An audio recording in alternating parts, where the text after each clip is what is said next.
This is an examination of the hidden human condition. This is the Hidden Killers Podcast with Tony Bruschi.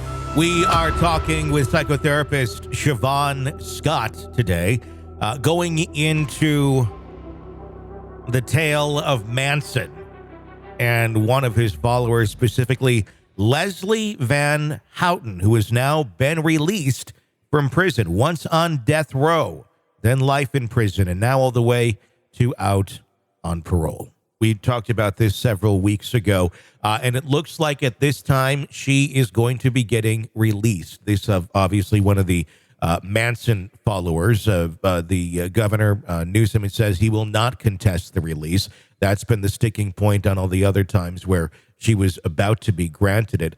But I think it's important before we talk about whether this is just or not to remember exactly what Leslie Van Houten was charged with doing and admitted to doing August 10th, 1969, along with other members of the Manson family. Charles Tex Watson and others broke into the home of Leno and Rosemary LaBianca. Van Houten and others, following Manson's orders, part of his plan to incite a race war called Helter Skelter. Once inside the house, Watson and others tied up a couple, began attacking them. While Watson murdered Leno LaBianca, Van Houten and others took Rosemary LaBianca into the other room, stabbed Rosemary with a bayonet. He directed Van Houten to do something. Van Houten then stabbed Rosemary 16 times in the back and buttocks. They were so forceful that they literally exposed her spine. It was a horrible, horrible attack that she was involved in. Afterwards, they felt so bad about it that they sat down in their kitchen and ate watermelon. Mm-hmm. And I say that very sarcastically. This is a horrible, brutal attack. And yes, when we look at it as, was she under the influence of Manson at the time? Sure, but she was an adult as well. Mm-hmm. Even though she's 73, somebody did this. Somebody had the capacity to do this at one point in their life. Is this someone who really should ever be set free?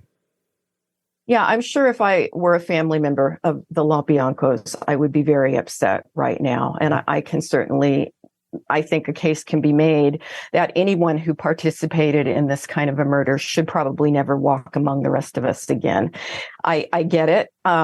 It does, again, illustrate the danger of cults, mind control cults. And much like we saw with Lori and Chad Daybell, the bizarre belief system that makes absolutely no sense, and then the kinds of horrendous violence that people who look very normal externally can do just absolutely terrible things. So I get it. You know, there can be an argument made that 50 years later, the lady's 73 years old. She's not the same person she was at 19. And she's shown insight, remorse, favorable behavior, and all of that while incarcerated. I understand that. Mm-hmm. And but at the same time, yeah, if I were a family member, I would be very upset. And it's just an awful, awful case. And I just go back to the danger of cults and how we've all just got to never give up our ability to think critically and be very careful about the groups we get involved in. And if you take the family members out of the equation here, they should be number one, obviously. But if you were to take that out of the equation, someone who was capable of doing this thing at 19, quite a crime. We can all remember being 19 as well. And I know I look at it from my perspective. I was not capable of doing that. I was also not under the care of Charles Manson at the time either. Right. So put that into the equation and, it starts to make you wonder what one is capable of doing. But the fact that it did occur, the fact that she did participate in a crime like that, is that something that she did her time, she spent it, she has been a model prisoner for the most part. Is this something that someone can really be rehabilitated from? I think anybody really fears that the 73-year-old is going to go and, do round two. But at the same point, crime was committed. Right, right. Yeah, I would be fascinated to sit and talk with her and hear her version of her life and why she thinks she got involved in this group and how it impacted her thinking. To what extent was she under the influence of drugs? It's all relevant. And undoubtedly, we haven't gotten everything that there is to know about her and this journey.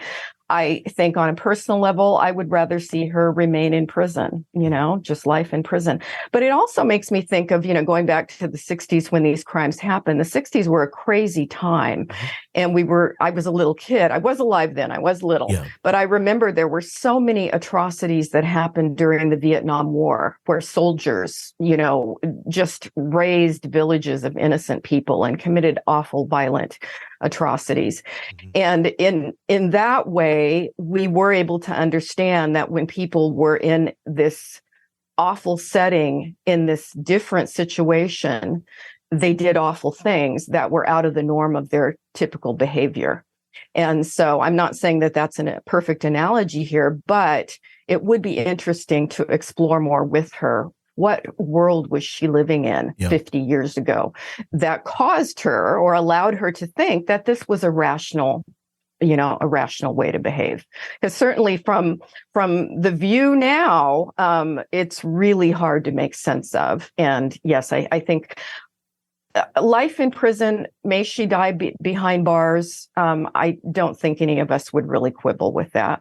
No, I don't think so. But is that something that we should look at closer as a society when convicting people or when looking at their sentence or their level of remorse for a crime, is trying to understand better what put them in that place? Why were they acting the way they were? Because once the actions occur, they occur. You took somebody's life. But understanding the group think, the cult way of thinking that she was under at that time, would that go further? And at the end of the day, does it matter when we consider letting someone out? If they can, does it matter what they were thinking at the time? I guess is the question. Yeah, I think, coming from the psychology angle, it always matters. Now, that doesn't mean that they get out of prison just because we understand the reasons for it. Sure. But when it comes to any kind of penalty for even a minor crime, the state of mind and the circumstances have some relevancy, and in other words, the one that we run into so often is, was a person psychotic? Were they having a symptom that truly rendered them out of reality, so they did not understand that what they were doing was wrong? And of course, most of the time, that's not the case, but sometimes it is the case. And that makes a big difference, because when that brain illness is treated, they are not going to be violent people again, and there are lots of people who have committed crimes under some kind of altered brain state that are perfectly safe to be out. And so these are not even always violent crimes, but it can be, property crimes or assault or whatever, not necessarily where someone's been murdered. But I do think that the condition of the person at the time of committing the crime is relevant, although that does not necessarily mean that this means they get off with no penalty. Sure. Relevant in terms of understanding the case, but not necessarily in the penalty area of it. Exactly. And it may have something to, some relevancy with the penalty, that somebody who was truly in an altered state of consciousness didn't know what they were doing and would never have committed the crime. I think that that's very different from someone who's psychopathic and just is out to commit some kind of sadistic act. You're locked into the Hidden Killers podcast. Want more? Start binging on all of our true crime podcasts right now through Apple Podcasts, and get an ad-free experience when you sign up to be a True Crime Today Premium Plus member, exclusively on Apple Podcasts. More of the Hidden Killers podcast, dropping soon. Press subscribe now.